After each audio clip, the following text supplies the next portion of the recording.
Nagsimula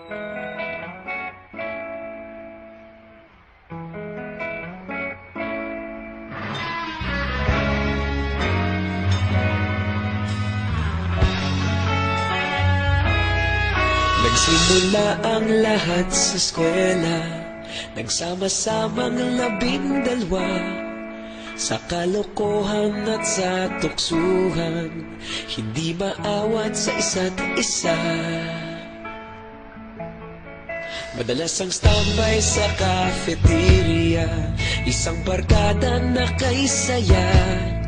Laging may hawak-hawak na gitara, konting udyok lamang kakanta na. Kay simple lamang ng buhay noon, walang mabibigat na suliranin. Problema lamang laging kulang ang datong. Sana napunta ang panahon? Sana nga ba?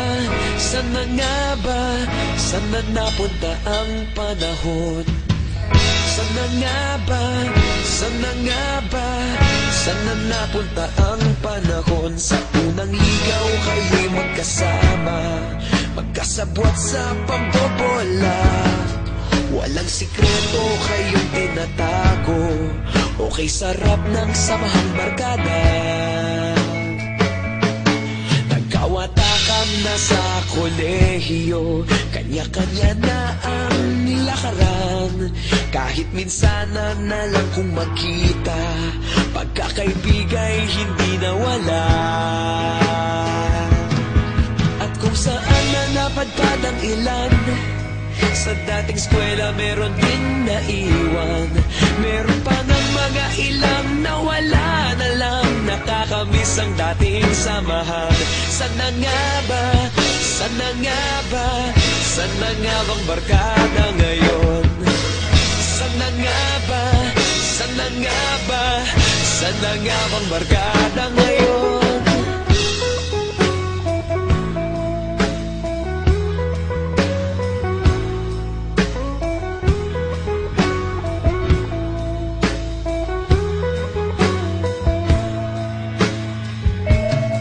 Ilang taon din ang nakalipas, wala pa sa aming tatay na nagsusumikap upang yumaman at kuminhawang kinabukasan.